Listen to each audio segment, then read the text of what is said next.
Your portfolio is probably uh, other than your resume, is a really, really important part of this class.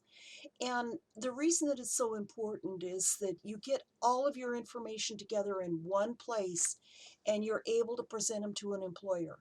I can't tell you how many students have come back to me and told me, Miss Rice, I'm so glad you had us do this portfolio. I'm so glad I took this class because I feel more confident going in and applying for a job because I've thought about it and I have everything in one place. So we're going to start pulling your portfolio together. And don't get concerned because we're going to do it one item at a time. And we're going to spend a lot of time on this. So under the Chapter 13 module, down here at the bottom, you will see starting your portfolio. And on this, I've got a list of the items that it consists of. And right here again, I've said we'll cover these items in the coming chapters. But I wanted to lay it out for you for what you're going to have. You're going to have a cover page. You're going to have a title of contents page. Then you're going to have a cover letter, which is a letter directly to the employer. And what's great about it is we draft this letter, and now in the future, you can just change the letter to whatever job you're going to. And then there's your resume and two references. And we're gonna do this today. So, and they're listed on one page, so they're right there together. And letters of recommendation, one is required and one is extra credit. And then we're going to do work samples. And that's really fun for you to do a work sample because you can really show them what you're doing, what you can do. I've got a score sheet, the way that the portfolio will be scored, so you can take a look at that.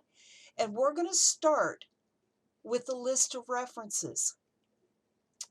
I have a sample list of references that I will put up for you. As a matter of fact, I've added this list of references here, and I'm going to change the title to say sample list of references.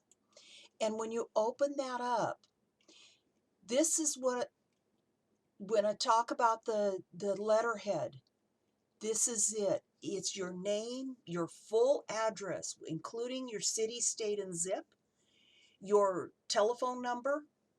This can be your cell phone number with the area code, and then an email address that you are going to check often.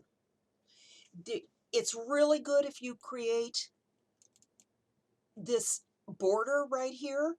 And for those of you who don't know how, I'm going to remove this border and show you how very quickly. Okay, there the border is gone. Put your cursor, your insertion point, anywhere in the line that you want the border under. And then right up here in the paragraph group, this last icon is your borders. And if you click on that, you can put a bottom border. And as a matter of fact, if you scroll all the way down, you can go to borders and shading. And you can see you can put any kind of border here. There's a lot of different borders. But I'm just putting a standard border, but I want it a little bit darker. So I'm going to go down here to the width, and I'm going to make it a little wider. And then you have to go over to this preview screen. Tell it to put it on the bottom. So click OK. There's my border. Okay, now on your references, you want this title references so an employer doesn't have a question that that's what this list is about. And you want their full name, you want their title, a full address. Okay, make sure that you put a full address, including city, state, and zip. You'll hear me say that a lot. Their a contact phone number and their contact email. Many times employers want to contact them by email. It's really hard to get a hold of them, so they go email. This is not a good address. If they were to want to get a hold of this person by mail, they can't. So make sure that you give full addresses. And this is a good sample because I want to show you something. These should be uniform. The phone number should be after. If you're going to have the address first here, have the address first on all of your samples. And there is no email address on this. If the person truly doesn't have an email address, you need to put no email address. Okay, so that's your sample list of references. So create your list, your reference, and I will have a submission point for you. Okay, bye.